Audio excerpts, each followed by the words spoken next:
Subscribe कीजिए हमारे YouTube channel को और फर्दर नोटिफिकेशन पाने के लिए बेल आइकन को प्रेस जरूर कीजिए। Hello friend, welcome to career path classes. JTET की इस क्लास में आप सबका बहुत बहुत स्वागत है। तो फ्रेंड, आज की इस वीडियो में हम लोग मैथ्स पेडागोजी की क्वेश्चन करने वाले हैं जो एग्जाम के पॉइंट ऑफ व्यू से काफ़ी ही इंपॉर्टेंट है। तो फ्रेंड, आप लोग वीडियो पूरा देखना। चलिए देखते हैं आज का पहला क्वेश्चन क्या है।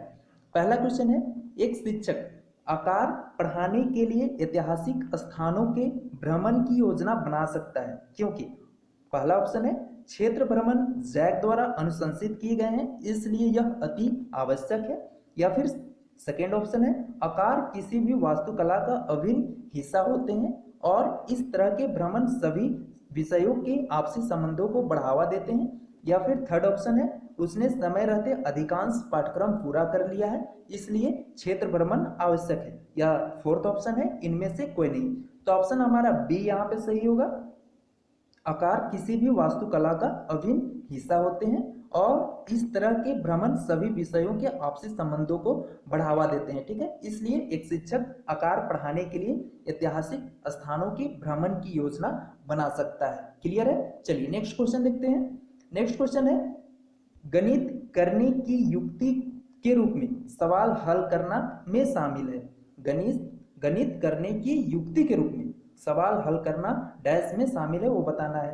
तो क्रियाकलाप आधारित उपागम में शामिल है, या फिर अनुमान लगाने में शामिल है, या व्यापक अभ्यास में शामिल है, या हल पर पहुंचने के लिए संकेतों का प्रयोग पे शामिल है। तो ऑप्शन हमारा ए यहाँ पे सही होगा, क्रियाकलाप आधारित उपागम पर शामिल है। ठीक है, गणित करने की युक्ति के रूप में। ठीक है, चलिए नेक्स्ट क्वेश्चन देखते हैं। नेक्स्ट क्वेश्चन है, गणितीय कक्षा कक्ष को प्रभावी बनाने के लिए निम्नलिखित में से क्या प्रभावी है, हमको बताना है। ठीक है, ऑप्शन ए है अध्यापक द्वारा एक नई समस्या को हल करने के चरणों को कुशलता से बोर्ड पर निरूपित करना चाहिए, या फिर ऑप्शन बी है समूह में कार्य और समूह में समस्या सुलझाने को हतोत्साहित करना चाहिए, या फिर महत्व देना चाहिए कि अनिवार्य रूप से गणित एक मूर्त विषय है। यहाँ पे मूर्ति हो गया, मूर्त होगा, मूर्त विषय है, या फिर ऑप्शन डी है एक प्रश्न को हल करने के लिए विभिन्न तरीकों से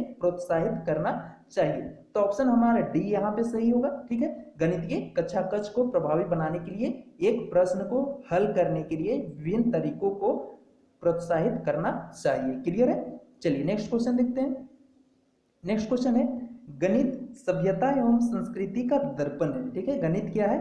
सभ्यता एवं संस्कृति का दर्पण है। किस गणितज्ञ ने कहा है? हर्बर्ट ने कहा है, या हॉगबेन ने कहा है, या फिर पेस्टोलॉजी ने कहा है, या लेविनित्ज ने कहा है? तो ऑप्शन हमारा बी यहाँ पे सही होगा, हॉगबेन ने कहा है। क्या कहा है? गणित सभ्यता एवं संस्कृति का दर्पण है। ठीक है, चलिए नेक्स्ट क्वेश्चन देखते हैं। गणित में ज्ञान किस प्रकार निहित है? स्पष्ट रूप से निहित है, या तार्किक रूप से निहित है, या क्रमबद्ध निहित है, या फिर ये सभी? तो ऑप्शन हमारा डी यहाँ पे सही होगा, ये सभी। गणित में ज्ञान स्पष्ट रूप से भी शामिल निहित है, तार्किक रूप से भी निहित है, और क्रमबद्ध रूप से भी निहित है। ठीक है, चलिए नेक्स्ट क्वेश्चन देखते हैं।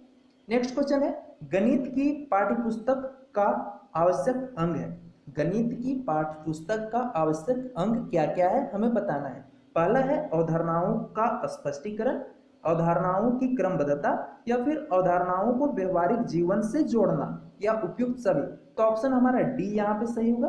गणित की पाठ्यपुस्तक का आवश्यक अंग क्या क्या है? तो पहला तो अवधारणाओं का स्पष्टीकरण भी है, अवधारणाओं की क्रमबद्धता भी है, और अवधारणाओं को व्यवहारिक जीवन से जोड़ना भी है। ठीक है, चलिए नेक्स्ट क्वेश्चन देखते हैं। नियम से उदाहरण की ओर किस शिक्षण विधि से संबंधित है? नियम से उदाहरण की ओर किस शिक्षण विधि से संबंधित है, वो बताना है। पहला है आगमन विधि से, दूसरा है संश्लेषण विधि से, या विश्लेषण विधि से, या निगमन विधि से। ठीक है, तो ऑप्शन हमारा यहाँ पे क्या सही होगा? ऑप्शन हमारा डी सही होगा, निगमन विधि से। ठीक है, नियम से उदाहरण की ओर की शिक्षण विधि किससे संबंधित है? तो निगमन विधि से संबंधित है। ठीक है, चलिए नेक्स्ट क्वेश्चन देखते हैं।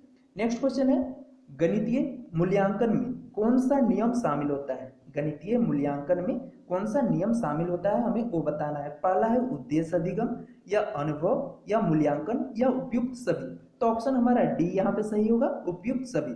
गणितीय मूल्यांकन में उद्देश्य अधिगम भी शामिल है, अनुभव भी शामिल है और मूल्यांकन भी शामिल है। ठीक है, चलिए नेक्स्ट क्वेश्चन देखते हैं। अनुपस्थिति रोकी जा सकती है बच्चों की, अगर कोई कक्षा है तो कक्षा में बच्चों की अनुपस्थिति कैसे रोक सकते हैं? पहला तो ऑप्शन है शिक्षक के द्वारा, या फिर छात्र को दंडित करके, या फिर मिठाई देकर, या फिर अभिभावकों माता पिता के से संपर्क करके। तो यहाँ पे बेस्ट ऑप्शन हमारा क्या है? डी ऑप्शन बेस्ट है, अभिभावकों माता पिता से संपर्क करके अनुपस्थिति रोकी जा सकती है। ठीक है, चलिए नेक्स्ट क्वेश्चन देखते हैं। नेक्स्ट क्वेश्चन है गणित विज्ञान है, गणित किसका विज्ञान है हमें वो बताना है। संख्या का है, स्थान का है, या गणना का है, या उपयुक्त तीनों का है? तो ऑप्शन डी हमारा यहाँ पे सही होगा, उपयुक्त तीनों का है। ठीक है, गणित संख्या का भी विज्ञान है, स्थान का भी विज्ञान है और गणना का भी विज्ञान है। ठीक है, नेक्स्ट क्वेश्चन है गणित में सूत्रों की स्थापना हेतु उपयुक्त विधि कौन सी है हमें बताना है। निगमन है, योजना है, संश्लेषण है, या इनमें से कोई नहीं है? तो ऑप्शन हमारा यहाँ पे क्या सही होगा? ऑप्शन सी सही होगा, संश्लेषण। ठीक है, गणित में सूत्रों की स्थापना उपयुक्त विधि क्या है स्थापना की? तो संश्लेषण विधि। ठीक है, चलिए नेक्स्ट क्वेश्चन देखते हैं।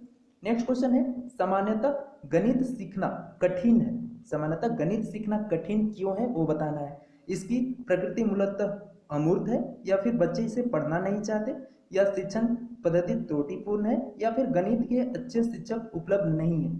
तो ऑप्शन हमारा यहाँ पे ए सही होगा, इसकी प्रकृति क्या है? मूलतः अमूर्त है, इसलिए गणित सीखना क्या है? कठिन है। ठीक है, चलिए नेक्स्ट क्वेश्चन देखते हैं। एक विद्यार्थी गिलास में भरे हुए पानी को गिलास का आयतन बताता है, छात्र को स्पष्ट नहीं है। ठीक है, कोई विद्यार्थी है वो गिलास में भरे हुए पानी को क्या बोल देता है? उसका आयतन बता देता है। ठीक है, तो छात्र को क्या स्पष्ट नहीं है हमें वो बताना है। आयतन की अवधारणा उसे स्पष्ट नहीं है, या फिर आयतन की माप उसे क्लियर नहीं है, या फिर आयतन का सूत्र उसे मालूम नहीं है, या फिर आयतन की इकाई उसे मालूम नहीं है? तो ऑप्शन डी हमारा यहाँ पे सही होगा, आयतन की इकाई उस विद्यार्थी को मालूम नहीं है। इस वजह से क्या करता है विद्यार्थी गिलास में भरे हुए पानी को गिलास का आयतन बतला देता है। ठीक है, चलिए नेक्स्ट क्वेश्चन देखते हैं। नेक्स्ट है सर्वाधिक प्रभावशाली शिक्षण सामग्री है। ठीक है, सर्वाधिक प्रभावशाली शिक्षण सामग्री क्या है हमें बताना है। अप्रक्षेपित है, या प्रत्यक्ष अनुभव है, या प्रक्षेपित है, या इनमें से कोई नहीं? तो ऑप्शन हमारा यहाँ पे बी सही होगा, प्रत्यक्ष अनुभव सर्वाधिक प्रभावशाली शिक्षण सामग्री है। क्लियर है, चलिए नेक्स्ट क्वेश्चन देखते हैं। कोई छात्र 10,025 को 1,025 लिखता है। ठीक है, कोई छात्र है उस क्या करता है 10,025 को 1,025 लिख देता है। तो इसका अर्थ है, तो इसका क्या तात्पर्य है? उसे स्थानीय मान की अवधारणा स्पष्ट नहीं है, या फिर संख्याओं का ज्ञान नहीं है, या फिर गणित का ज्ञान नहीं है, या जोड़ का ज्ञान नहीं है? तो ऑप्शन हमारा ऑब्वियस क्या सही होगा? ए सही होगा। उसे क्या नहीं क्लियर है? तो उसे स्पष्ट स्थानीय मान की अवधारणा स्पष्ट नहीं है। ठीक है, उम्मीद करता हूं आपको सारे प्रश्न समझ में आ चुके होंगे आप लोगों को। तो फ्रेंड अगर वीडियो अच्छा लगा है आपको तो वीडियो को लाइक कर दे, और वीडियो कैसा रहा मुझे कमेंट करके ज़रूर बताएं। अगर वीडियो अच्छा लगा है तो मेरे चैनल को सब्सक्राइब कर लें, और वीडियो को अपने दोस्तों के साथ ज़रूर शेयर करें। थैंक यू, मिलते हैं नेक्स्ट वीडियो में।